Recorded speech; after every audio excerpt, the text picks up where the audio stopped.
जय जय रघुवीर समर्थ। हरे राम राम राम हरे हरे।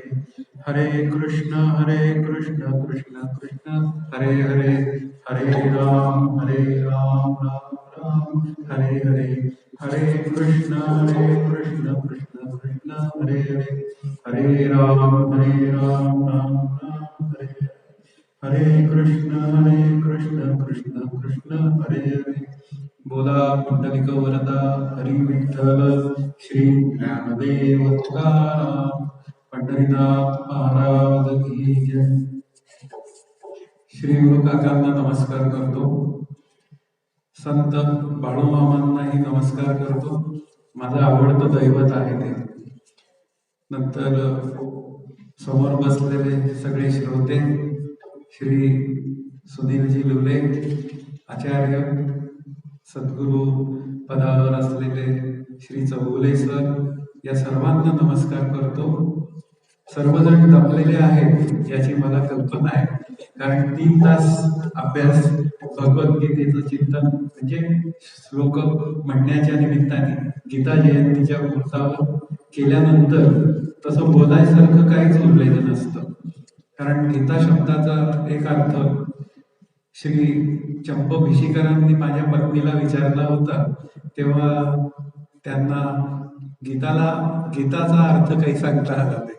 मग ते काकांपर्यंत प्रकरण गेलं आणि काकांनी असं सांगितलं की गीता शब्दाचा अर्थ गोड असा होतो, आणि गोड शब्दामध्ये एकच आहे की ज्या गोड समाधानामध्ये म्हणजे निसंगपणे पावावे समाधान, अशी जी काय संत रामदास स्वामींची भूमिका आहे ती आपल्याला कळून जाते, असा तो एक विचार आहे.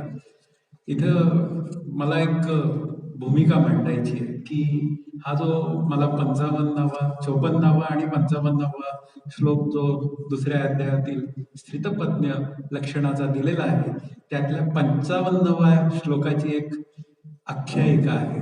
आख्यायिका या शब्दाचा अर्थ त्याचा एक इतिहास आहे की हा जो 55वा श्लोक आहे ना, त्याबद्दल माझी आणि श्री चौगुले सरांची बोलणी झाली, आणि त्या बोलणी झाली त्याच्यामध्ये त्यांनी मला एक गोष्ट अशी सांगितली की ही साधारण वर्षभरापूर्वीची गोष्ट आहे, आणि या वर्षभराच्या पूर्वीच्या गोष्टीमध्ये श्री गुरु काकांना आपल्या बरं नव्हतं, आणि बरं नव्हतं त्यावेळी त्यांनी 2-3 दिवस त्यांना येता आलं नाही, आणि येता आलं नाही तेव्हा त्यांनी असं सांगितलं की फोन करून सांगितलं श्री चौगुले सरांना की तो 55वा श्लोक आहे ना स्थितप्रज्ञ लक्षणाचा, तो सर्व ठिकाणी लावा. तो या हॉलमध्येही लावा, तो खाली याला त्या आपलं भोजन गृह आहे तिथंही लावा. अशा पद्धतीने तो सर्व ठिकाणी लावायला सांगितला, आणि सर्व ठिकाणी त्याचे बोर्ड तयार करा आणि जास्तीत जास्त ठिकाणी ते बोर्ड लावा, अशी एक भूमिका तिथे मांडली. आणि मग या भूमिकेचा विषय काय, मुख्य विचारधारा काय आहे की 55वा श्लोक मला असं सांगतो की मनातील कामना टाकून द्या. इच्छांचा जो विचार मूळचा आहे की ज्या इच्छा मला बंधनात टाकतात त्या सर्व इच्छांचा त्याग, ही भूमिका या 55व्या श्लोकाची आहे. तर ती भूमिका मला माझ्या अंतःकरणात तयार झाली पाहिजे. आणि दुसरी भूमिका जी आहे, कामाधिकांचा जर मी त्याग केला तर मग माझी प्रज्ञा म्हणजे माझी बुद्धिवृत्ती ही आत्मस्वरूपामध्ये स्थिर होते. ते जे स्थितप्रज्ञाचं लक्षण आहे, ती भूमिका आपल्याला कळून घेण्यासाठी या 55व्या श्लोकाचं जे काय मुख्य विचारधारा आहे ती माझ्यासमोर सतत असली पाहिजे. आणि या भूमिकेतनं श्री सुनीलजी लोलेंनी जो मला हा 54-55वा श्लोक दिलाय त्याचा विचार मी करणार आहे. कारण त्याचाही एक विचार झाला होता, मला म्हणला अरे तुला हा श्लोक नव्हता सांगायचा, तुला दुसरा सांगायचा होता. मी म्हणलं रामकृष्ण हरी, आता पहिलं जे झालंय ते झालंय, तर आता त्याच्यावरच आपण बघूया.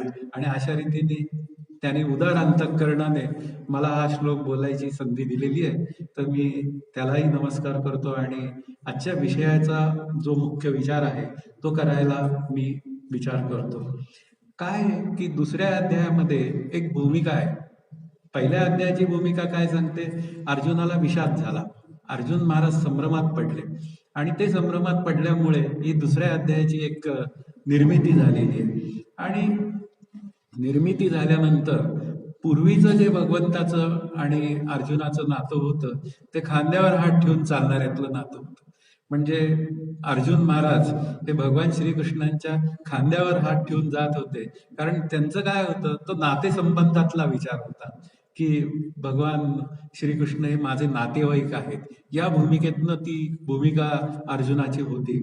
पण जसजसा तो जो भ्रम आहे, अर्जुनाला झालेला विषाद आहे, तो जसा पुढे यायला लागला तसं भगवंतांनी आपलं खरं स्वरूप प्रगट करायला सुरुवात केली. आणि खरं स्वरूप प्रगट केल्यानंतर अर्जुनाने दुसऱ्या अध्यायामध्ये भगवंताचं शिष्यत्व स्वीकारलेलं आहे. इथे शिष्यत्व स्वीकारणं हा एक मुख्य भूमिका आहे अर्जुनाची. ती भूमिका जर मला कळाली तर मग हा 55वा श्लोक जो आहे तो मला कळून घेण्याची एक सुंदर व्यवस्था अंतःकरणात तयार करता येते. म्हणून दुसऱ्या अध्यायामध्ये जेव्हा विचार मांडायची वेळ येते तेव्हा भगवान श्रीकृष्ण अर्जुनाला श्रीगुरूच्या भूमिकेतनं उत्तर देणार आहे हे आपल्याला कळलं पाहिजे. कारण भगवान श्रीकृष्ण नेहमी 3 भूमिकेमधनं बोलतायत.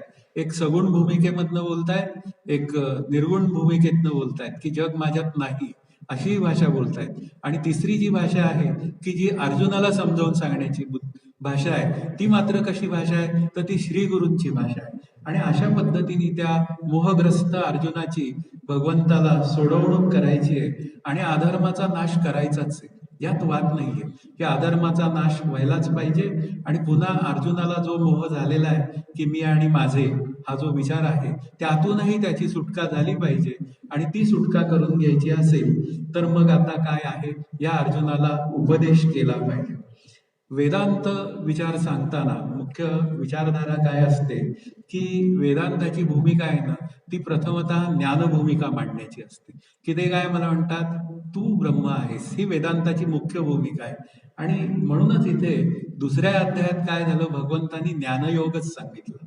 कारण आम्ही एकदा दृष्टांतच देतो यासाठी की आम्ही एकदा साखरे महाराजांकडे, मी गीता आणि आमचे एक आणखीन अनुग्रहित होते ते गेले होते.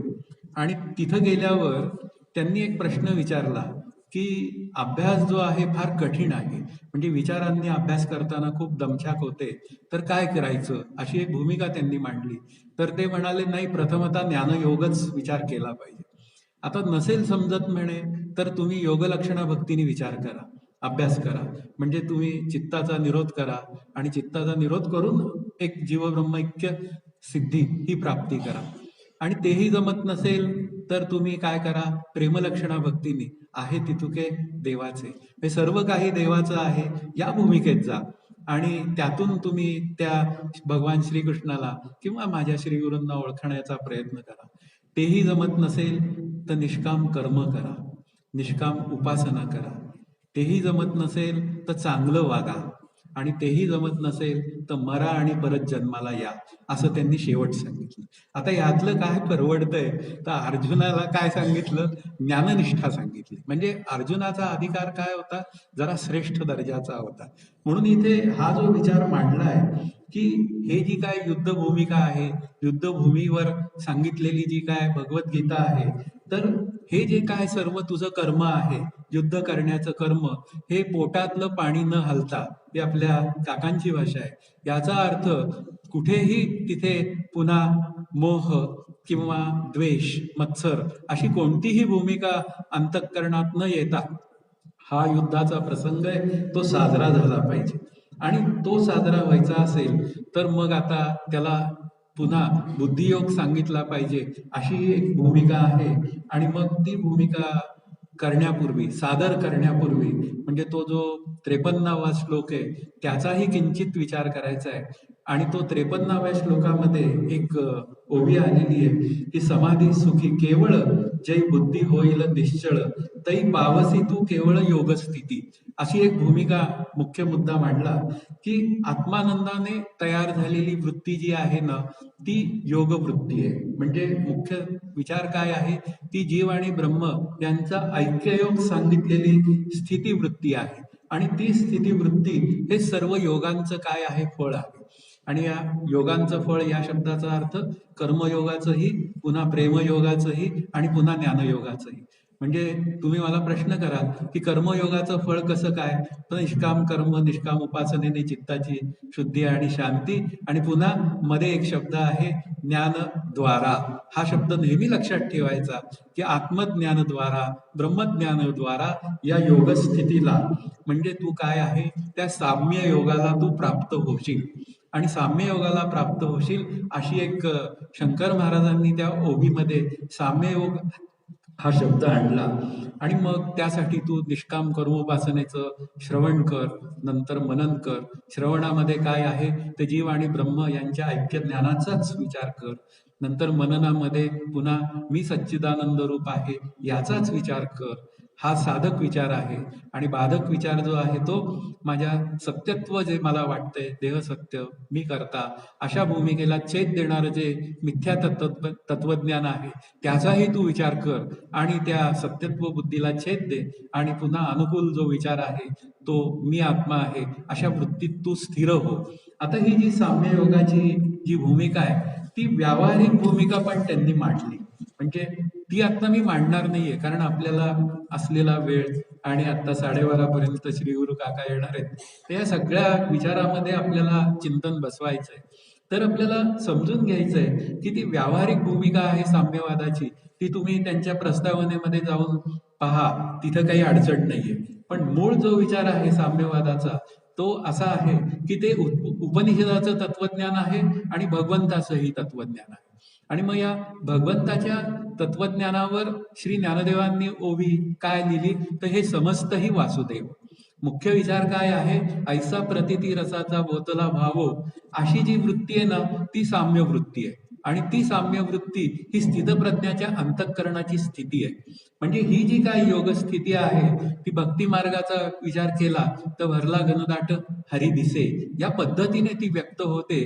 आणि ती अशी व्यक्त झालेली जी काय ज्ञानरूपतेची एक अभिव्यक्ती आहे, अभ्यासातनं निर्माण होऊन पुन्हा अंतःकरण वृत्ती शांत होऊन अशी जी काय अभिव्यक्ती आहे तर सर्वत्र वासुदेवाचंच दर्शन झालं पाहिजे.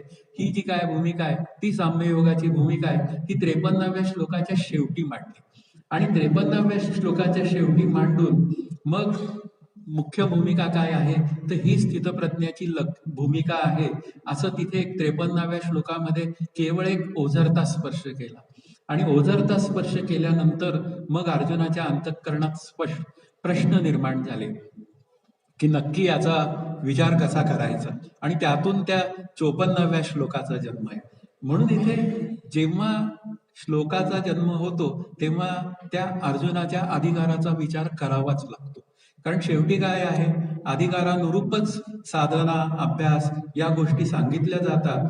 म्हणून अर्जुन जो आहे ना तो मिस्टर परफेक्ट आहे. आणि परफेक्ट आहे या शब्दाचा अर्थ तो कसा आहे तर तो सुमन आणि शुद्धमती आहे. आणि असा सुमन आणि शुद्धमती, अनिंदकू, अनन्य गती असा असल्यामुळे त्याला काय केलेलं आहे, शुद्धमती असल्यामुळे त्यालाच मात्र हा ज्ञाननिष्ठेचा हा जो सगळा उपदेश आहे तो मांडलाय. आणि त्या अधिकारातनं मात्र हा जो 54वा श्लोक आहे तो आता खऱ्या अर्थाने आपण अभ्यासाला त्याची सुरुवात करणार आहोत. संस्कृतचा स मला येत नाही, त्यामुळे संस्कृतच्या समजा उच्चारामध्ये काही फरक पडला तर तुम्ही मला माफ कराल अशी एक भूमिका आपल्या पुढे मांडतो. आणि या 54वा जो श्लोक आहे त्याचा मी एक विचार मांडतो की त्याचं जे काय म्हणूया अन्वय रूपाने जी भूमिका मांडलेली आहे ती अशी आहे, स्थितप्रज्ञस्थ का भाषा समाधित केशव स्थितधीही किम प्रभाषेत किम आसीत व्रजेत किम, असं त्याचं एक अन्वय दृष्टी त्याची एक तयार केलेली आहे. आणि मग त्याचा अर्थ लिहिताना असं म्हटलेलं आहे, केशवा हे केशवा. आणि या केशव शब्दाचा एक विशिष्ट अर्थ आहे. आणि केशव शब्दाचा विशिष्ट अर्थ असा आहे की सर्वोत्तम असा एक केशव शब्दाचा अर्थ आहे. आणि तो सर्वोत्तम आहे. केशव म्हणजे श्री भगवान श्रीकृष्ण हे सर्वोत्तम आहे. आणि सर्वोत्तम आहे या शब्दाचा अर्थ की ते उत्तमातले उत्तम आहे. मग श्रीगुरु रूपी असलेले जे केशव महाराज आहेत म्हणजे आपले भगवान श्रीकृष्ण आहेत ते सर्वोत्तम आहेत. म्हणून ते दुसऱ्या अध्यायाच्या निमित्ताने आपल्याला सर्वोत्तम गोष्ट सांगणार आहे. त्यानंतर केशव शब्दाचा एक अर्थ आहे की उदार. त्या एका अध्यायामध्ये ज्ञानदेवांनी म्हटलंय, जय जय हो शुद्धे उदारे प्रसिद्धे. हे श्रीगुरु आमचे कसे आहेत, तर ते उदार आहेत. निवृत्तीनाथ उदार आहेत. केशव शब्दाचा एक अर्थ उदार असा आहे, आणि उदार शब्दामध्ये ते केवळ मला ज्ञानरूपतेचा उपदेश करत असतात. ते मला देहादी प्रपंचामध्ये तुझा कसा उत्कर्ष होईल याविषयी कधी बोलत नाहीत, तर ते माझ्या अभ्यासाची काळजी सतत घेतात, म्हणून ते उदार आहेत आणि हे ज्ञान देण्याविषयी ते सक्षम आहेत. म्हणून हे केशवा, हे भगवंताचं नाव घेतलंय अर्जुनाने. आणि मग त्यांनी प्रश्न विचारलाय, समाधीस्थ्य, समाधीमध्ये स्थिर अशा स्थितप्रज्ञस्थ स्थिर बुद्धीच्या पुरुषाचे काय लक्षण आहे. म्हणजे या स्थिर बुद्धीचा जो पुरुष आहे, ज्याची प्रज्ञा म्हणजे बुद्धी ही अंतःकरण बुद्धी अंतःकरण वृत्ती स्वरूपामध्ये स्थिर झालेली आहे, अशा व्यक्तीचं म्हणजे अशा म्हणूया आनंदरूप झालेल्या स्थितप्रज्ञाचं लक्षण काय आहे ते मला सांगा. आणि त्याचा दुसरा एक पार्ट आहे, स्थितदिही स्थिर बुद्धी पुरुष किम, म्हणजे कसा बसतो, पुन्हा आसित किम कसा व्रजेत चालतो. मुख्य मुद्दा काय आहे, कसा बोलतो, कसा चालतो, कसा वागतो. आणि मग मी एक ऍड केलं, कसा दिसतो. तुम्ही म्हणाल काय हँडसम दिसतो वगैरे का, तसं काही नाही. तो माझ्या श्रीगुरु सारखा दिसतो. कसा दिसतो पाहायचा असेल तर 12:30 वाजता पहा तुम्ही. अशा पद्धतीने आपण एक विचार केले पाहिजेत, आणि विचार केले की मग कसा चालतो. हा अर्जुनाला काय, अर्जुनाचा भगवंताला प्रश्न आहे, कारण भगवंत स्थितप्रज्ञ आहे. आणि अशा पद्धतीने अर्जुनाला भगवंत काय आहेत, काय चीज आहे भगवंत, हे त्याला कळलेलं आहे. आणि कळलेलं असल्यामुळं ते मित्रत्वाचं नातं आहे ना, ते त्यांनी तिथे संपवलेलं आहे. आणि आता भगवंताला शिष्याच्या भूमिकेतनं क्वेश्चन्स विचारायला सुरुवात केलेली आहे. म्हणून प्रश्न हे नेहमी कसे असतात, अधिकारानुरूप बोलले जातात आणि पुन्हा अधिकारानुरूपच त्याची उत्तरं दिली जातात. अर्जुनाचा अधिकार लक्षात घ्या, तो स्थितप्रज्ञ डायरेक्ट क्वेश्चन केलेला आहे, काय बोलतो, कसा बसतो, कसा वागतो, कशा पद्धतीने मला तो मार्गदर्शन करतो, ही भूमिका त्यांनी पुढे आणलेली आहे. आणि मग आपले तुकाराम महाराज म्हणतात, अधिकार तैसा करू उपदेश, हा तो विचार आहे. म्हणून अर्जुनाचा अधिकार शुद्धमती असल्यामुळे डायरेक्ट स्थितप्रज्ञ लक्षणाचाच विचार भगवंतांनी अर्जुनाला मांडलेला आहे. मग इथे मला माझ्या अधिकाराची काय करावी लागते, तिथे चाचपणी करावी लागते. नाहीतर काय व्हायचं, भगवंतानी अर्जुनाला भगवद्गीता सांगितली आणि त्या भगवद्गीतेचा माझा काहीच संबंध नाही, असं काही घडायला नको. म्हणून तिथे नेहमी मी माझ्या स्वतःच्या अधिकाराची बोलणी माझ्या श्रीगुरूंशी केलीच पाहिजे. कारण काय आहे की माझा अधिकार उत्तरोत्तर वाढला पाहिजे, आणि उत्तरोत्तर वाढला तर मी माझ्या स्वरूपाजवळ जाण्याची व्यवस्था आहे. मग मी काय प्रश्न विचारले नाही पाहिजेत, असा तो विचार लक्षात घेतला पाहिजे. मग काय प्रश्न विचारले पाहिजेत, तर अर्जुनासारखे विचारले पाहिजेत. काय प्रश्न नाही विचारले पाहिजेत.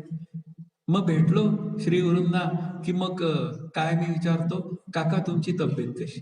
ते मला म्हणतात, तू तब्येत विचारली की मला लक्षात येतं माझं अंग दुखतंय, माझं हे दुखतंय, माझं ते दुखतंय. इतका वेळ मला माहित नव्हतं माझं काही एवढं दुखतंय म्हणून. म्हणजे आपण काय प्रश्न विचारतो हा फार महत्वाचा आहे. तुम्ही म्हणाल आत्ता त्यांच्या तब्येतीबद्दल विचारलं जातं कारण त्यांचं वय पण आहे. आणि पूर्वी काय होतं, 15-20 वर्षापूर्वी, त्यावेळी मग आम्ही काय विचारत होतो त्यांना, काका पुण्याला कधी आला तुम्ही. आता ते आले ना पुण्याला, मग तू विचार ना अभ्यास काय करत होता त्याचं, ते मी विचारितच नाही. स्थितप्रज्ञ माणूस आपल्या पुढे आलेले आहेत, आणि त्यांना मी जर असं प्रश्न केले तर माझ्या स्थितप्रज्ञतेची व्यवस्था लागणार कशी. कारण या श्लोकांमधनं मी स्थितप्रज्ञ होणं हे भगवंताला अपेक्षित आहे, आणि ते स्थितप्रज्ञ होऊन मी माझा आनंदाचं जीवन अवघाची संसार सुखाचा करीन, या पद्धतीने जगणं जे आहे ते माझ्या हातनं झालं पाहिजे. म्हणून अर्जुनाचे प्रश्न आहेत ना, ते अगदी काय म्हणूया सर्वोत्तम आहेत आणि मुद्देसूद आहेत. माझी आणि श्री गुरूंची बोलणी सुद्धा अत्यंत मुद्देसूद असली पाहिजे. आणि ती जर मुद्देसूद करायची असतील तर मला निष्काम कर्मोपासनेने माझी चित्त शुद्धी आणि शांती ही जर का मी करण्याची व्यवस्था जर मी माझ्या अंतःकरणात केलेली असेल, तर मग मी काय आहे, स्वानुभवाच्या स्तरावर जाण्यासाठी त्या स्थितप्रज्ञ लक्षणांचा विचार अभ्यास मी हा करू शकतो. म्हणून इथे काय आहे, अर्जुनाने प्रश्न विचारलेले त्याचं थोडक्यात विवरण असं होतं की भक्त अखंड समाधी सुखाच्या अनुसंधानात असतो म्हणजे काय, हे मला समजावून सांगा. असं अर्जुनाने भगवंताला पहिला प्रश्न विचारलाय. तो बोलतो कसा, त्याची बोलणी कशी असतात, नंतर त्याच्या व्यवहाराच्या पद्धती कशा असतात. म्हणजे काय आहे, एस्पेशली स्पष्ट आहे भगवंताला की तुझ्या व्यवहाराची पद्धती मला समजावून सांग. श्री गुरूंना म्हणलं पाहिजे की तुम्ही काय पद्धतीने व्यवहार करता. निश्चळ अंतःकरण शांत ठेवून व्यवहार केला जातो असं बोललं जातं. एखादं उदाहरण देऊन तुम्ही मला समजावून सांगा की मी व्यवहार कसा केला पाहिजे. इतकं पक्क असलं पाहिजे आपण. नंतर तो चालतो कसा, या वाक्याचा अर्थ त्याच्या जीवन पद्धतीची जी भूमिका आहे ती दडलेली आहे. आणि शेवटचा हा एक प्रश्न आहे, हा माझ्या अंतःकरणात निर्माण झाला की त्याला साधना करण्याची आवश्यकता असते काय. म्हणजे जो जीवनमुक्त झालाय, स्थितप्रज्ञ झालाय, त्याला साधन करण्याची आवश्यकता असते काय, आणि ती असेल किंवा नसेल याचं उत्तर दिल्यानंतर तो ज्ञानानंतर काय करतो असाही प्रश्न आहे. म्हणजे ज्ञानभूमिका कंप्लीट झाल्यावर सुद्धा तो काय पद्धतीने तो जीवन जगतो, या सगळ्या ज्या भूमिका आहेत त्याची उत्तर ही 55व्या श्लोकाचा विचार आहे. आपल्याला उत्तरात जास्त इंटरेस्ट आहे, पण तरी सुद्धा प्रश्न काय असले पाहिजेत माझे, ही भूमिका तेवढीच महत्वाची आहे, असा तो एक सगळा विचार आहे. आणि मग त्यातून हा जो 55वा श्लोक आहे की जो बोर्डवर आपल्या लावला गेलेला आहे, तो आपल्याही घरी बोर्डवर लागला पाहिजे, अशा भूमिकेतनं त्यातल्या विचार आहेत. आणि मग ते अन्वय त्याचा असं सांगतो, प्रजहाती यदा कामान सर्वान पार्थ मनोगतान आत्मानी एव आत्मना तुष्ट तुष्ट स्थितप्रज्ञ तदा उच्यते. मुख्य मुद्दा काय आहे की राजकुमार, मुख्य मुद्दा त्या अर्जुनाला भगवंतानी बोललाय. अर्जुन भगवंताला काय म्हणाला, हे केशवा. आणि आता इथे अर्जुनाला भगवंत काय म्हणतात, हे पार्था. आणि पार्थ शब्दाचा अर्थ आहे कुंती पुत्र, कारण कुंतीचं एक नाव पृथा असं आहे आणि त्या पृथेचा पुत्र जो आहे तो पार्थ, आणि पार्थ शब्दाचा एक अर्थ राजकुमार. मुख्य युद्ध सुरू होण्यापूर्वीच भगवंतानी त्याला राजकुमार म्हणून टाकलेलं आहे. म्हणजे तो याचा अर्थ काय झाला, युद्ध जिंकणारच आहे, या भूमिकेतनं राजकुमार हा शब्द बोलला गेलेला आहे. मग ज्यावेळी हा पुरुष मनातील सर्व कामनांना टाकून देतो त्यावेळी मुख्य मुद्दा काय आहे, तदा त्यावेळी आत्म्याच्या ठिकाणी संतुष्ट झालेला स्थिर बुद्धीचा म्हटला जातो. म्हणजे जो स्वरूपाशी एकरूप होतो त्याला स्थिर बुद्धीचा असं इथे भूमिका मांडलेली आहे. आणि तो स्थिर बुद्धीचा पुरुष कसा असतो, त्याची लक्षणं काय, हा जो विचार आहे हा या 55व्या श्लोकाचा विचार आहे. म्हणून इथे मनातील सर्व कामनांना टाकून देतो, कामना शब्दाचा अर्थ इच्छा, ही भूमिका आहे. त्या इच्छा काय काय पद्धतीने माझ्या अंतःकरणात वर्कआउट होतात आणि त्या काय काय पद्धतीने मी बाजूला करू शकतो, हा खरा या श्लोकाच्या अभ्यासाचा विचार आहे. आता या उत्तरात भगवान श्रीकृष्णांच्या उत्तराचा विचार होणारच आहे, कारण भगवान श्रीकृष्ण बोललेले आहेत. पण उत्तर देताना काय आहे, मी ज्ञानेश्वरीचा अभ्यास केलेला असल्यामुळे मला ज्ञानेश्वरीचाही त्याला संदर्भ जोडायचा आहे. म्हणजे इथे काय आहे की उत्तर जेव्हा या 55व्या श्लोकाचं मिळणार आहे त्यावेळी हे दोन्ही संदर्भ असणार आहे. कारण त्याचं मी काकांबरोबर चर्चा केली की एक जे उत्तर आहे ते रणांगणावर प्रत्यक्षता असलेलं उत्तर आहे, म्हणजे भगवान श्रीकृष्णांनी अर्जुनाला दिलेलं. आणि तिथे काय आहे, ती युद्धभूमी आहे आणि युद्ध माहोल आहे त्याच्यामध्ये. आणि इकडे ज्ञानदेवांचा जेव्हा विचार करायची वेळ येते तेव्हा काळाचा संदर्भ विचारात घेतो, तिथे युद्धाचा प्रसंग नाहीये.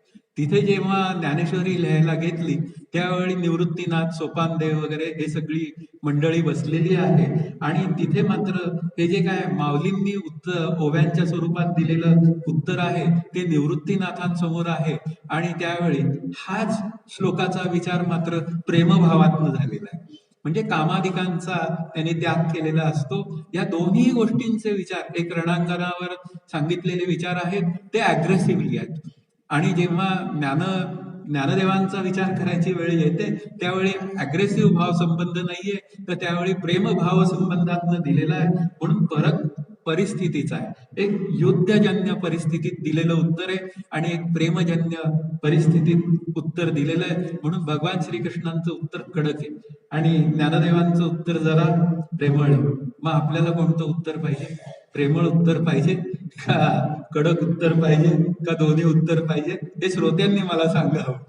असा तो मुख्य विचार काय आहे की आपल्याला प्रेमळ भूमिका जी आहे ना, कारण आपण आता सध्या युद्ध परिस्थितीत नाहीये, आपण आहोत ते प्रेमजन्य परिस्थितीत. आणि मग ती जी काय आहे संतुष्टी जी आहे प्रेमजन्य स्थितीतनं ज्ञानदेवांनी मांडलेली, ती आपल्याला समजून घेताना लक्षात ठेवलं पाहिजे की ही संतुष्टी जी आहे ती निरपेक्ष संतुष्टी आहे. कारण संतुष्टीमध्ये काय आहे, सापेक्षता.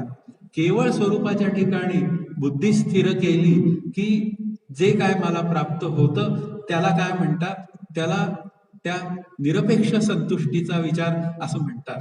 मग इथे बुद्धिवृत्तीचा विचार इथे जास्त बेसिकली काय म्हणूया केला गेलेला आहे. का केला गेला? मग इथे मनोवृत्ती का नाही म्हटलं? की स्थितप्रज्ञाला जेव्हा बोलायची वेळ येते त्याच्याबद्दल, तेव्हा त्याची बुद्धिवृत्ती स्थिर झालेली असते ना, मनोवृत्ती म्हटलं. कारण बुद्धिवृत्तीला काय आहे, निर्णय केलेली वृत्ती असते ना, तिला बुद्धिवृत्ती असं म्हणतात. आणि मनोवृत्तीमध्ये काय आहे तर संकल्प विकल्प आहे, काय होईल आणि कसं होईल. आता काय होईल आणि कसं होईल ही जी बुद्धी आहे ना, ही अस्थिर बुद्धी आहे. मग आता कुठून मी हे केलं आणि मला ही बुद्धी झाली आणि त्याचा परिणाम मला आता भोगावा लागत आहे, हा मनोवृत्तीचा खेळ आहे. म्हणून इथे काय आहे, वृत्तीचा विचार जो आहे ना, तो स्थितप्रज्ञाच्या बाबतीत बोलला गेलेला आहे. म्हणून ज्याने आपली बुद्धिवृत्ती त्या निरपेक्ष आत्मस्वरूपामध्ये विलीन केलेली आहे, असा जो तो स्थिर बुद्धीचा. म्हणून मग ज्ञानदेव काय म्हणतात, बुद्धी निश्चये आत्मज्ञान, किंवा समर्थ काय म्हणतात, बुद्धी दे रघुनायका. त्याचं कारणच आहे की ही जी सत्वबुद्धी जी आहे, दुसऱ्या अध्यायात सत्वगुणाचा विचार का महत्वाचा, तो स्थितप्रज्ञ जर मला कळून घ्यायचा असेल त्या स्तरावर जाऊन, तर माझी अंतःकरण वृत्ती ही सत्ववृत्तीची असली पाहिजे. आणि सत्ववृत्तीची असेल तर मला काय आहे, मी माझ्या आनंदाकडे निघून जातो. म्हणून वृत्ती शब्दाची डेफिनेशन काय आहे, अंतःकरणातील ज्ञानाचा बदल करून देणाऱ्या परिणामास वृत्ती असे म्हणतात. मग आता ज्ञानाचा बदल काय झाला की बुद्धी निश्चये आत्मज्ञान. म्हणजे बुद्धीला सतत काय चिंतन सांगितलं पाहिजे की मी माझ्या आनंदाकडे जाण्याचा सतत विचार केला पाहिजे. मग आता मी माझ्या आनंदाकडे जायचं असेल तर मनातील व्यावहारिक इच्छांना, व्यावहारिक विशेष इच्छांना मी पूर्णविराम दिल्याशिवाय अंतःकरणातील अस्वस्थता माझ्या बाजूला म्हणजे माझ्या बाजूनी दूर होत नाही. म्हणून इथे आपल्याला एकच लक्षात घेतलं पाहिजे, मी इथे बसलेला जर साधक असेल तर एकच वृत्ती माझ्या अंतःकरणात असली पाहिजे, ती म्हणजे भगवत प्राप्ती. आणि जर मी भगवत प्राप्तीपेक्षा जर का इतर विचार इच्छा आकांक्षा करत असेल तर मग काय आहे, तो स्थितप्रज्ञ मी केवळ शब्दाच्या स्तरावर त्याला जाणून घेण्याचा प्रयत्न करत आहे. म्हणून एका भगवंताच्या शिवाय मला आता काही नको, असे तुकाराम महाराज पण म्हणाले, ज्ञानदेव पण म्हणाले आहेत. म्हणून इथे काय आहे, असं मुख्य विचार काय, कामाधिकांचा त्याग करून मला त्या स्थितप्रज्ञ अवस्थेत माझी बुद्धिवृत्ती ही आत्मस्वरूपामध्ये विलीन झाली पाहिजे. अशा पद्धतीने जो जीवन जगण्याचा प्रयत्न करतो तो स्थितप्रज्ञ होतो. आणि मी मात्र काय होतो, मी मला दुसरीकडे इच्छाधिकांमध्ये गुंतवून ठेवतो. आणि मग स्थितप्रज्ञाची लक्षणं ही माझ्या दृष्टीने दिवा स्वप्नच राहतात. ती दिवा स्वप्न राहू नये अशी जर माझी भूमिका असेल तर मला त्या स्थितप्रज्ञ लक्षणाचा विचार हा करावा लागेल. आणि तो विचार करताना कवी मुकुंदराज म्हणजे आपले परमामृताचे लेखक, त्यांचाही मी विचार थोडासा केला. त्यांनी काही गोष्टी फार सुंदर मांडल्या, त्या स्थितप्रज्ञाच्या लक्षणात मांडल्या. आणि मग ते म्हणाले की जे मनापासून सुटले तया संशय नुरले, करणीय अकरणीय गेले सर्व वर्म. आता हे जे कामाधिकांचा त्याग जेव्हा होतो तेव्हा मात्र काय होतं, जे मनापासून सुटले, मनाचा गुणधर्म काय आहे, हे करू का ते करू. मग हा मनाचा गुणधर्म आहे, म्हणजे मनाधिकांमध्ये इच्छांचं घर आहे. आणि मग इच्छांचं घर असल्यामुळे मी मनात नेहमी कसं म्हणतो, बरे लिहावे बरे खावे बरे प्यावे, अशा पद्धतीने माझी भूमिका असते. माझं व्यावहारिक सगळं कसं असो, छान असो, आणि उरला वेळ तर परमार्थाचा अभ्यास होतो, जसा जमेल तसा. मग त्या श्रीगुरूंनी माझ्या डोक्यावर हात ठेवावा आणि मग काय करावं, सगळं काही त्यांनी साधन माझं करून घ्यावं, ही जी भूमिका आहे ना, ही भूमिका न करणाऱ्या अभ्यासकाची. पण स्थितप्रज्ञ जर मला व्हायचं असेल तर मनापासूनही सुटले या शब्दाचा अर्थ की जे व्यावहारिक संकल्प विशेषत्वाने मी अंतःकरणात करतो. संकल्प दोन पद्धतीने असतात, एक सामान्य रूपाने असतात आणि एक विशेष रूपाने असतात. आता विशेष रूपाने व्यावहारिक संकल्प माझ्या अंतःकरणात असतील तर मी सकाम भक्ती करतोय, ईश्वराची म्हणजे देवाची सकाम भक्ती करतोय. आणि त्या सकाम भक्तीतनं मला सुटायचं असेल तर मला पुन्हा निष्काम भक्ती केली पाहिजे. आणि निष्काम भक्ती करायची असेल तर मग मला काय केलं पाहिजे की हे जे मनात इच्छाधिकांचा जो धुमाकूळ माजलेला आहे, असं व्हावं तसं व्हावं, यातून मला बाजूला पडलं पाहिजे. आणि यातून बाजूला पडायचं असेल तर काय केलं पाहिजे, मला माझ्या आनंदाचा म्हणजे त्या ब्रह्मतत्वाचा म्हणजे पुन्हा आलं स्थितप्रज्ञाचा मी विचार केला पाहिजे. मग जे मनापासून सुटतात तया संशय दुर्ले. म्हणजे इथे काय आहे, मनापासून तो संकल्प विकल्प विभाग सुटलेला असला पाहिजे, जिथे सातत्याने संकल्प विकल्प हे भगवत प्राप्तीचेच असले पाहिजे. आणि अशी सतत बुद्धिवृत्तीने निर्णय घेण्याची प्रवृत्ती आपल्या अंतःकरणात आपण भिनवली पाहिजे. माझं अंतःकरण वृत्ती जर ती थोडी विशेषत्वाने कुठे त्या देहादी प्रपंचाच्या इच्छाधिकांमध्ये गेली की लगेच मी माझ्यावर लक्ष ठेवून तिला पुन्हा नामावर आणायची किंवा तिला पुन्हा तत्व विचारावर आणायची, असं सतत मी केलं पाहिजे. हे जेव्हा मी करतो तेव्हा मात्र हे अनंत जन्माचे संस्कार आहेत, म्हणजे बुद्धी व्यग्र होणं, ते हळूहळू शांत होतात आणि मी माझ्या आनंदाकडे जाण्यासाठी अत्यंत भक्कमपणे मी प्रवास करू शकतो. हा त्यातला भाग आहे.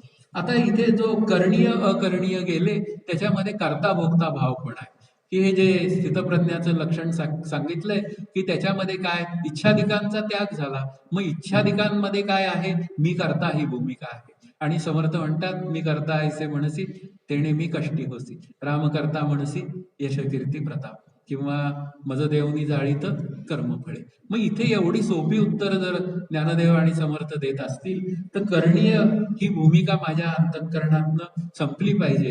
की काय आहे, आता मला काही कर्तव्य उरलेले नाही, एक केवळ अज्ञान निवृत्त्यर्थ म्हणजे आत्मस्वरूपाच्या अज्ञानातनं मला दूर व्हायचंय आणि त्यासाठी मी या स्थितप्रज्ञ लक्षणांचा विचार करणार आहे. म्हणून करणीयत्व हे स्थितप्रज्ञाचं संपलेलं असतं आणि मी मात्र काय असतो, करणीय भूमिकेत असतो. म्हणून करणं आणि न करणं ही दोन्ही भूमिका कोणाच्या आहेत, त्या ईश्वराच्या आहेत. तो मला आज्ञा देतो, तू हे असं कर आणि त्याप्रमाणे मी माझं जीवन जगतो. मग त्याला आवडेल अशी कर्म माझ्या हातनं व्हायला सुरुवात होते आणि अशा पद्धतीने मी माझी कर्म त्या ईश्वरार्पण बुद्धीने करताना त्याला आवडेल अशा पद्धतीने केली की मग माझ्याही बाजूनी करणं न करणं म्हणजे कर्ता भोक्ता भाव ही भूमिका माझ्या दूर होते. कारण आत्मरूपाने मी अकर्ता आहे आणि पुन्हा जीवरूपाने मी सामान्य रूपाने मी करता आहे. मग करता करावा आणि करता करून कर्ता भावातनं काही सामान्य कर्त्या भावातनं भूमिका असतात त्या पूर्ण कराव्यात आणि मग मी पुन्हा काय करावं, सगळी कर्म मी त्या ईश्वराला अर्पण करावी किंवा गुरूंना अर्पण करावी. आणि मग काय शेवटी म्हणायचं काय, सकल करणे जगदीशाचे आणि कवित्वची काय आहे मानुषाचे. म्हणजे समर्थ कवित्व म्हणतात, आपण आपलं जीवन म्हणावं. आपलं जीवनही काय आहे ते समर्थांच्या स्वाधीन आहे, म्हणजे रामाच्या स्वाधीन आहे. मग काय म्हणाले, सकल करणे अनुक्रम सकल केले अनुक्रमे जगदीश्वरे. शेवटची ओवी आहे की सगळं काही जर का जगदीश्वराच्या भूमिकेतनं जर होत असेल तर ती जगदीशाची जी भूमिका आहे ती काय आहे, माझी भूमिका तयार झाली पाहिजे. पण इच्छाधिकांचा जर त्याग नसेल तर ही सगळं काही करतो आहे तो भगवंत माझ्या जीवनात घडवून आणतोय ही काही मला भूमिका कळत नाही. आणि मग काय होऊन जातं, माझं वर्म चुकतं आणि वर्म चुकतं तेव्हा मी मात्र बंधनात सापडतो. पण जर का सगळं काही करणीय अकरणीय गेलं तर ते घालवायचं असेल तर मग जगाला मिथ्या ठरवावं लागतं आणि मिथ्या ठरलं तर मग काय आहे, मग तेथे कोण्या पदार्थाला आपुले म्हणावे, कोण्या नातेवाईकाला आपुले म्हणावे. तर माझा कोणी नातेवाईक नाही आणि माझा कोणी संबंधी नाही, म्हणून मी कसा आहे, निराधार आहे. आता मी निराधार म्हटलं की मला रडायला यायला लागतं. अहो तुम्ही निराधार कसे, आता ब्रह्मदृष्टीने मी काय आहे, निराधार आहे. आणि व्यावहारिक दृष्टीने मी काय आहे, मला माझ्या याचा आधार आहे, मला माझ्या त्याचा आधार आहे. पण तो आधार कसा असतो नेहमी, येणारा आणि जाणारा असतो. म्हणून इथे काय आहे, ही आधाराधेय भावसंबंध भूमिका आहे, ही या स्थितप्रज्ञाच्या ठिकाणी निघून गेलेली असते. म्हणजेच काय असतो, या कामाधिकांच्या त्यागामधनं ही इच्छा आहे की माझा आधार कधी न तुटो. माझा आधार कोण आहे? माझी पत्नी आहे, माझी मुलं आहेत, ती जातात अमेरिकेत. आणि मग पुण्यात काय घडतं, आधार तो गेला अमेरिकेत निघून आणि यांनी 5व्या मजल्यावरनं 80व्या वर्षी आत्महत्या केली. का असं घडलं? त्याचं कारणच आहे की इच्छाधिकांचा विचार काय करतो, आपल्याला आत्महत्यारा बनवतो. इथपर्यंत आपण वाईट अवस्था आपली करून घेतो. पण इथे स्थितप्रज्ञाचं थोडं जरी लक्षण मी अभ्यास करण्याचा प्रयत्न केला तर मी माझ्या आनंदाकडे जाऊ शकतो. ही भूमिका आपल्याला समजून घ्यावी लागते. मग परिणामी काय होतो, प्रेमे स्फुंदती नित्य. हा जो स्थितप्रज्ञ आहे तो काय होतो, सर्वत्र प्रेमभाव त्याच्या अंतःकरणात पसरतो. कारण कामाधिकांचा विचार काय केला, त्यांनी दूर केला. आणि दूर केल्याबरोबर अज्ञानाची काय झाली, पुन्हा कारणासह अज्ञानाची निवृत्ती आणि परमानंदाची प्राप्ती. हा जो विचार चाललाय ना इच्छाधिकांचा, तो कार्यरूप जगतातला विचार आहे. म्हणजे हे जगत कसं आहे, तर कार्यरूपाने भासणारा पदार्थ आहे. आणि ते जगत मला सत्यत्वाने का भासतं, तर त्याचं उपादान कारण काय आहे, आत्मस्वरूपाचे अज्ञान. त्या अज्ञानामुळे मला हे जग सत्य वाटतंय. मग कारणासह, सकल कारणासह दुःख निवृत्ती आणि परमानंदाची प्राप्ती. नुसती जगताची निवृत्ती लयरूप करून उपयोग नाही.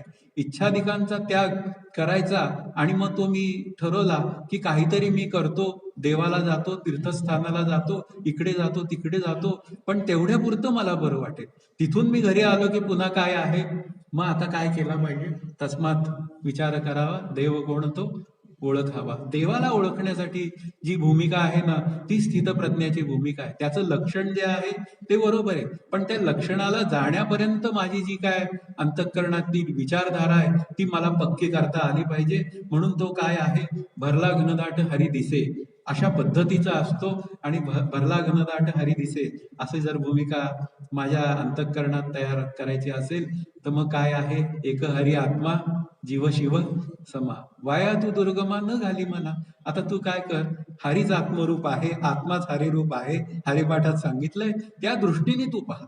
जे सोपं आहे ना तुला अंतःकरणात वाटतंय साधन करायला, त्या दृष्टीने पहा. अशा प्रेमदृष्टीने पाहिलं तर 12वा अध्याय आहे, ज्ञानदृष्टीने पाहिलं तर 9वा अध्याय आहे. मग हे समजतं ही वासुदेव ऐसा प्रतिती रसाचा बोतला भावो, की ज्ञानिया माझी राहो, भक्ता माझी राहो, ज्ञानिया तोची. म्हणजे असा जो ज्ञानी भक्त आहे तो मला आवडतो. अशी भूमिका जर भगवंताची असेल तर सर्वत्र प्रेमभाव ही जी भूमिका आहे ती त्या जीवनमुक्ताची भूमिका आहे, म्हणजे त्या स्थितप्रज्ञाची भूमिका आहे. मग माझ्या अंतःकरणातले सगळे द्वेष मोह मत्सर हे निघून गेले पाहिजेत. आणि ते निघून गेले की काय आहे, सर्वत्र काय आहे, प्रेमभाव आहे. मग तुमच्याबरोबर बोलताना काय, कसा बोलणार मी, या काका, जा काका, म्हणजे कुठे जा, आता तुम्ही कुठे घेऊन चाललाय मला, अशा पद्धतीने इतक्या प्रेम भावातनं या बसा काका काका काका, म्हणजे आपलं जे अंतःकरण आहे ते श्रीगुरु रूप होऊन जातं. आणि या पद्धतीने मी सर्वत्र काका भाव पसरतो असं मी म्हणतो. भगवत भाव इज इक्वल टू काका भाव इज इक्वल टू श्रीगुरु भाव. अशा पद्धतीने जर मी माझी अंतःकरण वृत्ती ही पुढे पुढे नेली तर काय होऊन जातो, सर्वत्र गुरुभाव प्रसन्न. म्हणून इथे काय आहे, स्मरण विस्मरणे विण नेमस्त, क्षणक्षणा उच्चारित नाम गुरुचे. म्हणजे काय होतो, सर्वत्र गुरुलाच पाहायला लागतो. कारण भगवान श्रीकृष्ण दुसऱ्या अध्यायात काय झालेत, अर्जुनाचे श्री गुरु झालेले आहे. त्यामुळे अर्जुनाला नेहमी लक्षात ठेवून तो बोलतो की तो भगवान उवाच असं बोललं गेलेलं आहे सगळं, पण दुसऱ्या अध्यायानंतर भगवान उवाच हे सगळं श्रीगुरु उवाच. या भूमिकेतनं जर आपण पाहिलं तर ते मला कुठपर्यंत नेऊ पाहत आहेत भगवान श्रीकृष्ण, ही भूमिका लक्षात येते. म्हणून अशा रीतीने या बसा काका, काय हवे काय नको, मग तुम्हाला काढा देऊ का तुम्हाला कॉफी देऊ, मग अशा पद्धतीने इतकी प्रेमळ भूमिका आपली सर्वांबरोबर होते. मग सर्वत्र प्रेमभाव पसरतो. आणि असा प्रेमभाव जो आहे तो स्थितप्रज्ञाला प्राप्त झालेला असतो आणि मला तो प्राप्त करून घ्यायचा असतो. असे विचार जर मी करले तर मग काय होतं, त्याचा फायदा काय, तर माझं अंतःकरण उल्हासित राहतं. क्रिया करतं ते, पण क्रिया करून करवावी ही भूमिका असते. स्वतः क्रिया करतं आणि मग ती क्रिया पुढे ती कशी करायची याची भूमिका स्पष्ट करतं. समर्थांचं म्हणणं आहे क्रिया करून करवावी, पण कशी? सर्वांकडनं क्रिया करून घ्या, पण स्वतः आधी क्रिया करा. आधी नाम घ्या आणि नाम घेऊन सांगा की आता नामाचं कीर्तन केलं पाहिजे. पण मी नामच घेत नाही आणि नामाचं कीर्तन मांडत असेल तर त्या श्रोत्यावरही परिणाम होत नाही आणि माझ्यावर होत नाही, तो नाहीच होत. म्हणजे मूळ मुद्दा काय आहे? प्रत्येक साधन करण्याचा जो मला सांगितलेला श्री गुरूंनी विचार आहे, ते साधन मी करायचं आणि करून काय करायचं, मी पुन्हा त्या साधनातले बारकावे शोधायचे आणि बारकावे शोधून मी ते डिस्कस करायचं. मग समोरचे लोक सुद्धा मला बारकावे सांगतात आणि त्यातून विचारांची देवाणघेवाण होऊन पुन्हा ज्ञानदेव म्हणतात तसं माझी आत्मचर्चा उदंड विशद करा. ही भूमिका आपल्याला कळली पाहिजे.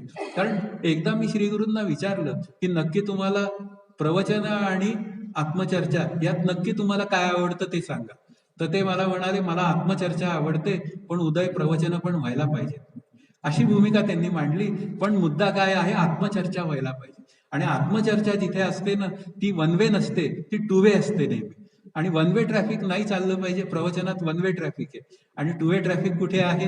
ते आत्मचर्चेत आहे. आणि आत्मचर्चा हे लक्षण खरं स्थितप्रज्ञाचं आहे की स्थितप्रज्ञ जो आहे ना तो आत्मचर्चा करतो. बघा तुम्ही, श्री गुरु आपले काका आहेत ना, ते आत्मचर्चा करतात. आणि अशा पद्धतीने जी आत्मचर्चा आहे ती आपल्याला आनंदाकडे घेऊन जाते. म्हणून इथे काय आहे, आपल्याला या आत्मचर्चेतनं किंवा या स्थितप्रज्ञाच्या लक्षणातनं मग काय होतं, माझं अंतःकरण प्रेममय होतं आणि प्रेममय झाल्यानंतर ते कोणाचा दुस्वासही करत नाही, कोणाला दोषही देत नाही. मग ते तुकाराम महाराज म्हणतात तसं, कोणी निंदा कोणी वंदा, आमुचा आपला स्वहिताचा धंदा. म्हणजे कुठला धंदा? तो स्थितप्रज्ञ होण्याचा धंदा. म्हणजे मला स्थितप्रज्ञ व्हायचंय, हा धंदा माझ्या अंतःकरणात सुरू होतो. आणि तोच धंदा मात्र काय होतो, काय पद्धतीने व्यक्त होतो? कोणी काही बोललं तरी सुद्धा रामकृष्ण हरी. उत्तर काय? एकच, रामकृष्ण हरी. बरं, काय करायचंय? रामकृष्ण हरी. अशा पद्धतीने अंतःकरण वृत्ती काय करते, ती अभ्यासात गुंग राहते आणि मध्ये मात्र ती विशेष होतच नाही. विशेष रूपाने ती करताही होत नाही, मग विशेष रूपाने भोगताही होत नाही. आणि अशी नाही झाली तर मग करता कोण? मग करता जर का राम ठरला तर मी कोण झालो? कोण झालो? अकर्ता. अशी भूमिका आहे. म्हणजे मला जर अकर्ता व्हायचं असेल, मला स्थितप्रज्ञ व्हायचं असेल, तर मी माझ्या आनंदाकडे जाण्याचा व्यवहार हा सहज पूर्ण करतो. मग आता आपल्या इच्छांचा विचार कसा करायचा, तर माझ्याही अंतःकरणामध्ये व्यावहारिक सत्तेत काय आहे, 500 स्क्वेअर फुटाचा फ्लॅट आहे, तो 1000 स्क्वेअर फुटाचा व्हावा अशी भूमिका असते. म्हणजे काय आहे, सर्वांच्याच सामान्य माझ्यासारख्या माणसाच्या अशा सर्वांच्याच लोकांमध्ये असते. आणि पण ही इच्छा जी आहे ती जेव्हा विशेष होते तेव्हा मी माझ्या खऱ्या आनंदाला मुकलेला असतो. आणि 60-70 पर्यंत मी गुरासारखं काम करतो. 70व्या वर्षी माझा 1000 स्क्वेअर फुटाचा फ्लॅट होतो, पण त्यावेळी मी मात्र फ्लॅट झालेलो असतो, हे मला लक्षात येत नाही. म्हणजे माझं जीवन जे आहे ते पैसे कमवून कमवून थकलेलं असतं. आणि मग तिथे स्थितप्रज्ञ अशा भूमिकांचा विचार माझ्या अंतःकरणात होत नाही. मग स्थितप्रज्ञ कसा असतो, या 500 to 1000च्या इच्छेतनं सुटलेला असतो. लक्षात घ्या, घर, संपत्ती, पुन्हा यश, ही सगळी जी भूमिका आहे ती सगळी ईश्वराची आहे, ती तुके देवाचे. म्हणजे तिथे म्हणलेलंच आहे की ह्या सगळ्या ज्या इच्छाधिक माझ्या अंतःकरणात आहेत, या व्यावहारिक सत्तेतल्या, त्या माझ्या सुखदुःखास कारण आहेत. मुख्य विचारधारा काय आहे की ते सुखदुःखाचं द्वंद्व जे आहे ना, ते आपल्याला दूर करायचं. मला सुखही नको आणि मला दुःखही नको. का सुखही नको मला? कारण दुःख सुखाची लेवणी अंगे सळीत जगाते. हे दुःख काय करतात, चांगला असा अंगरखा घालतात.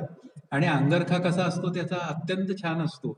पण ते दुःख काय होतं, आपल्याला सुखाच्या अंगरख्यात आल्यामुळे कळत नाही. आणि मग मी त्या दुःखांना काय म्हणतो, या घरात या माझ्या, आणि मग त्यांना घेतो आणि कवटाळतो. त्याचं कारणच आहे की समर्थही ते म्हणतात, विषयजनित जे जे सुख तेथे असे परम दुःख. पूर्वी गोड, भोगताना कसं वाटतं, अगदी गोड, आणि अंती दुःख नेमस्त आहे. म्हणजे मी अंती दुःखीच होतो. मग मला काय करायचंय, मला सुखी व्हायचं नाही आणि मला दुःखी तर नक्कीच व्हायचं नाही, तर मला सुखरूप व्हायचंय. मग सुखरूप व्हायचं असेल तर मला काय केलं पाहिजे, या स्थितप्रज्ञाचं लक्षण की कामाधिकांचा त्याग. म्हणजे विषयाचा चा जो अभिलाष आहे तो मला सुटला पाहिजे. कारण विषय काय करतात, मला बंधनात टाकतात. म्हणून विषय अभिलाषा जी आहे ती मला बंधनात टाकते, म्हणून त्याचा मी त्याग करणार. म्हणून विषय जो झाला त्यांचा नारायण, तर त्यांच्याऐवजी काय करायचं, माझा म्हणायचं. मग माझा जर नारायण रूप विषय व्हायचा असेल तर प्रत्येक विषय नारायणाला अर्पण करावा. छान छान खायला हरकत नाहीये, पण मुख्य मुद्दा काय आहे, हे नारायणाने आजची व्यवस्था कशी केलेली आहे. आज राजयोग आहे, उद्या जर पिठलं भाकरी खायला मिळाली तरी सुद्धा त्याला राजयोगाचा दर्जा देऊन जर खाता आली तर जमलं, नाहीतर मग काय आहे, मग रडकेपणा आहे. म्हणून आयुष्याचा रडकेपणा जर का मला दूर करायचा असेल तर मिथ्या विचार हा स्थितप्रज्ञ विचाराला काय आहे, पूरक आहे. मिथ्या विचाराने अज्ञानाची निवृत्ती होते, कारणासह विचार करून, आणि पुन्हा परमानंदाची प्राप्ती होते.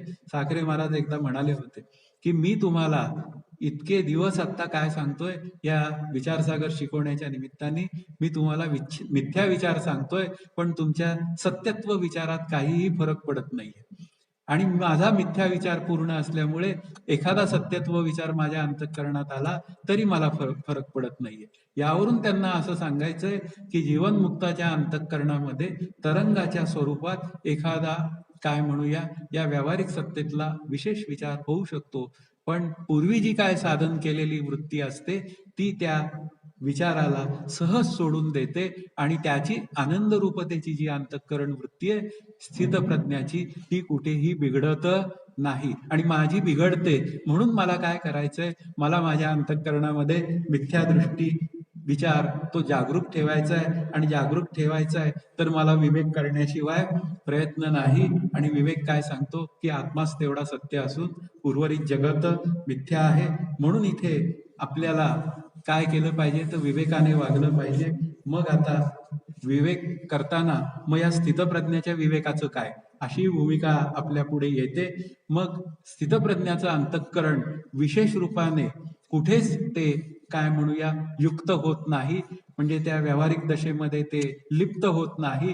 म्हणून तो काय होतो, तो सहजच त्यापासून वेगळा राहतो. समर्थही तसंच म्हणतात, स्वरूपी सावधपण त्याची आत्मस्वरूपाचे लक्षण, म्हणजे ज्ञानाचे लक्षण. म्हणून तो स्वरूपी सतत सावध असतो. मग सावध असतो तर मग आता पुन्हा काय आहे, कसा बोलतो. आता ही भूमिका आली, कसा बोलतो, म्हणजे याचा अर्थ तो अंतःकरणात स्वतःच्या काय बोलतो आणि तो बाहेर दुसऱ्यांशी कसा बोलतो. अशी दोन्ही भूमिका आपल्याला जेव्हा विचार करायची वेळ येते तेव्हा मी, माझी पत्नी गीता आणि श्री गुरूंचं जे बोलणं झालेलं आहे तोच मी एक संवाद आपल्या पुढे मांडतो. की त्यांना आम्ही एक प्रश्न केला की मुक्ताचं अंतःकरण हे शांत झालेलं असतं, नंतर मुक्ताचं जे काय साधन आहे तेही संपलेलं असतं, साधने संदर्भात किंवा इतर काहीच कर्तव्य उरलेलं नसतं. मग आता तो त्या जीवनमुक्त त्याच्या अंतःकरणात काय करतो ते सांगा. म्हणजे काय, काका म्हणाले इनडायरेक्टली माझ्या अंतःकरणात काय चाललंय हे बोलणं म्हणे, असं ते आम्हाला म्हणाले. हे विचारा तुम्ही म्हणे की मी नक्की काय विचार करतो, असा तुमचा प्रश्न आहे. तुम्ही असा त्रयस्थ यांनी का विचारता. म्हणजे त्यांनी आम्हाला ओळखलं की नक्की काय आहे भाग प्रश्नाचा विचार. तेव्हा त्यांनी उत्तर आम्हाला दिलं की मी नाम घेतो, असं त्यांनी आम्हाला स्पष्ट उत्तर दिलं. आणि नाम घेतो, आणि मग तुम्ही, मी तुम्हाला दिलेलं नाम घेताय काय, म्हणजे विचार साधनेबरोबर तुम्ही नाम घेताय काय, हे स्थितप्रज्ञाचं लक्षण सांगतो ना चर्चेतलं, की स्थितप्रज्ञ हा नामस्मरण करतो, ही भूमिका आहे. मग ते म्हणाले की सर्व साधनं जी आहेत की जी मी जीवनमुक्त होण्यासाठी, स्थितप्रज्ञ होण्यासाठी जी काय वापरलेली आहेत, उदाहरणार्थ विवेक, वैराग्य, समाधी, षटक, तत्वम पदार्थ शोधन, ही सगळी साधनं निवृत्त होतात. म्हणजे साध्य होता साधनाचा ठाव नाही, पण एक साधन असं आहे की ते साधकावस्थेतही चालतं आणि ते मुक्तावस्थेतही चालतं, ते नामसाधन आहे. म्हणून नामसाधनेमध्ये साध्य साधन भाव संबंध नाही, असं त्यांनी विधानच करून टाकलं. मग त्याला आधार काय, तर ते म्हणाले नाम आणि नामीचा अभेद आहे. मग म्हटलं त्याला आधार काय, तर मग ते म्हणाले की पुन्हा तुकाराम महाराजांना त्यांनी घेतलं, आणि मग तुकाराम महाराजांचं त्यांनी एक वचन मांडलं, आणि ते वचन मी आता नेमकं ऐसी साक्ष बहुतांची असा तो विचार मांडलेला आहे. की मुख्य विचार काय आहे की ती साक्ष बहुतांची आहे, तर ती कशाची साक्ष आहे, तर ती त्या नामाची साक्ष आहे. की ही जी काय नाम नामी अभेदातली जी विचारधारा आहे ती ज्ञानलक्षणा गोळा करतानाही ती आपल्याला उपयोगाला येते आणि मग ती पुन्हा आपल्याला आत्मस्वरूपाची ऐक्यता प्राप्त झाल्यावरही नाम हेच तो साधन सहजपणे चालवतो. म्हणून इथे काय आहे, ज्ञानलक्षणा विचार करणाऱ्याला मुखी नाम हाती मोक्ष ऐसी साक्ष बहुतांची असा तो विचार आहे, ते प्रमाण आहे असं त्यांनी मला सांगितलं. पण ज्ञानलक्षणा भक्तीने विचार करतात ते नामलक्षणा भक्तीला काय करतात, जरा कमी दर्जा देतात. पण लक्षात घ्या की शमदनावरी हरी झाला, म्हणून इथे या स्थितप्रज्ञ लक्षणामध्ये हे नामलक्षण नाहीये. पण माझ्या श्रीगुरूंनी मला सांगितलं म्हणून मी ते सांगण्याचा इथे एक प्रयत्न केलाय. मग सरते शेवटी ज्ञानदेवांची ओवी जी आहे की ज्या 55व्या श्लोकाचा विचार मांडते ते ती ओवी मला काय सांगते, तर सरते शेवटी जो कामू सर्वथा जाई जयाचे आत्मतोषी मन राहे तोची स्थितप्रज्ञ होय पुरुष जाणे. स्थितप्रज्ञाचं लक्षणच सांगितलं, कामू सर्वथा जाय. कामू शब्दाचा अर्थ इच्छाधिकांचा. अभिलाष जो माझ्या अंतःकरणामध्ये आहे सत्यत्वानी तो सर्व निघून गेलेला असतो. म्हणजे सर्व कामना माझ्या आत्मस्वरूपामध्ये विलीन झालेल्या असतात. असा जो आहे तो स्थितप्रज्ञ. मग असा स्थितप्रज्ञ असेल तर मग त्या स्थितप्रज्ञाचं व्यावहारिक लक्षण काय, अशी एक भूमिका परत पुन्हा येते. मग ती आहे, मग तो आपला उद्योग करतो का, म्हणजे नोकरी धंदा व्यवसाय वगैरे, तर तो आपला उद्योग धंदा सगळं करतो. पण मात्र काय आहे, तो सगळा व्यवहार निस्पृहपणे करतो. स्पृहा शब्दाचा अर्थ इच्छा, तर इच्छाधिकांचा त्याग म्हणजेच काय, इच्छाधिकांचा विचार जो आहे तो स्वरूपामध्ये तो विलीन करतो. म्हणून इथे काय आहे, नोकरी व्यवसाय अतिशय करतो. नाहीतर काय होऊन जातं की आता मी 55 वर्षाचा झालो, आता मी नोकरी सोडू का. नोकरी न सोडता सुद्धा आपल्याला अभ्यास करता येतो. ही भूमिका आपल्याला लक्षात ठेवली पाहिजे. तो पुन्हा विशेष रूपाने फायद्या तोट्याचं चिंतन करत नाही. आपण नेहमी काय करतो की फायदा काय आणि तोटा काय. पण त्याची भूमिका कशी असते, सुखे संतोषा न यावे लाभालाभ न आणावे मना माझी. म्हणजे काय आहे की दुःखे विषादा न भजावे लाभालाभ न आणावे मना माझी. म्हणजे सुख दुःखामध्ये तो कसा आहे, सम आहे. म्हणजे सुखाचा प्रसंग आला तरी सुद्धा अंतःकरण वृत्ती शांत असते आणि दुःखद प्रसंग घडला तरी सुद्धा अंतःकरण वृत्ती शांत असते. तो केवळ त्या शिष्याचाच विचार करत असतो. जर तो काय म्हणूया गुरुपदावर असेल तर. रंगनाथ महाराज परभणीकरांचं उदाहरण देतो की रंगनाथ महाराज परभणीकर रात्री 12 वाजता 1 वाजता 2 वाजता उठायचे आणि त्या शिष्याला उठवायचे, अरे आत्ता मला आत्मचिंतन एक क्लिक झालं, ते तुला मी सांगतो. आणि अशा पद्धतीने तोही चिंतन करीत असतो. तो स्थितप्रज्ञ जो असतो श्री गुरुपदीचा, तोही चिंतन करतो आणि तो चिंतनातनं नव्या नव्या पद्धती, नव्या नव्या स्टाईल, नव्या नव्या पद्धतीने तो माझ्या पुढे येतो आणि मला ही भूमिका समजावून सांगतो की अरे तू तेच आहेस. असं जे सांगणारा आहे ना, तो कामाधिकांच्या तडाख्यातनं सुटल्याशिवाय स्थितप्रज्ञ होत नाही आणि स्थितप्रज्ञ झाल्याशिवाय तो काही मांडू शकत नाही, सांगू शकत नाही. मग आता अन्न वस्त्र निवारा याच्याबद्दल काय भूमिका आहे, अशी जेव्हा विचारधारा येते ती स्थितप्रज्ञाच्या ठिकाणी असू शकते, हे लक्षात घ्या. आणि मग त्यासाठी तो प्रयत्नही करतो, पण फळ ईश्वराधीन आहे असा आतमध्ये त्याचा विचार पक्का असतो की काय आहे या जगात मला जे काय प्रयत्न करायचे अन्न वस्त्र निवारा या बाबतीत ते सगळे मी करणार आहे. पण त्याचं फळ ईश्वराधीन असल्यामुळे त्याचं जेवढं फळ मला मिळणार आहे ते माझ्या हितासाठीच आहे. अशा पद्धतीने तो त्या प्रत्येक फळातनं काही मला असं काही विशेष मिळावं ही भूमिका तो अंतःकरणात ठेवत नाही. आणि मग समर्थांचं म्हणणं आहे, यत्न तो देव जाणावा आणि जपी ललाट रेषा पालटेना, या भूमिकेत तो अभ्यास करतो आणि जीवन सुद्धा अत्यंत शांत रीतीने जगतो. आणि मग सर्वात शेवटचा विचार की आता इथून पूर्ण करायचा आहे, मग तो शेवटचा विचार सांगितलेला अखंड नामात राहतो. या स्थितप्रज्ञाचं एक लक्षण आहे की जे इथे भगवद्गीतेमध्ये ते स्पेशली 12व्या अध्यायात ते बोललं गेलेलं आहे थोडं, पण या दुसऱ्या अध्यायात मात्र नामाचा विचार कुठेच आलेला नाहीये. तर तो नामात राहतो. मग त्यालाही तुम्ही म्हणाल काही प्रमाण आहे काय, तर आमच्या संत मीराबाई प्रमाण आहेत. त्यांना विचारलं की आप नाम कितना लेती हो, मीराबाई मुक्त आहेत याबद्दल काही शंका नाही ना कोणाला, मीराबाई स्थितप्रज्ञ आहेत याबद्दल काही शंका नाही ना कोणाला. तर मीराबाईंना प्रश्न विचारलेला आहे की आप नाम कितना लेती हो, तर मीराबाईंचं उत्तर आहे, सासे कभी गिनी जाती है क्या.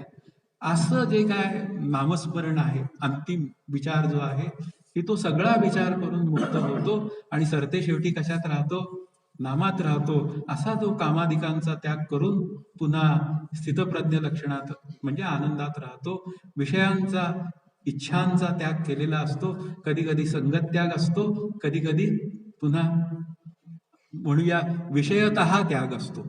अशा पद्धतीने दानधर्माच्या वेळी काय आहे, तो काही दानधर्म करण्याची वेळ आली तर सरळ हस्ताने मदत करतो. म्हणजे कितीही मी पाहिलंय, आता श्रीगुरूंना मी पाहतोय, पाहिलं आहे, कितीतरी लोकांना त्यांनी उपयोगी पडलेले आहेत.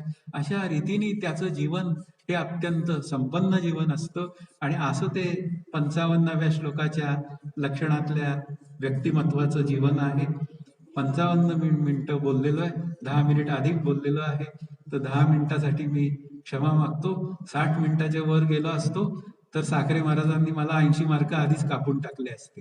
ते म्हणाले 60 मिनिटाच्या वर बोलला 1 सेकंद तर तुझे 80 मार्क गेले आणि 20 मार्क मिळाले तर तू नापास झाला. म्हणून इथे संपवतो. सर्वांना मी नमस्कार करतो आणि इथे शांत होतो. जय जय रघुवीर समर्थ. हरि ओम तत्सत. श्री पांडुरंगाय नमः.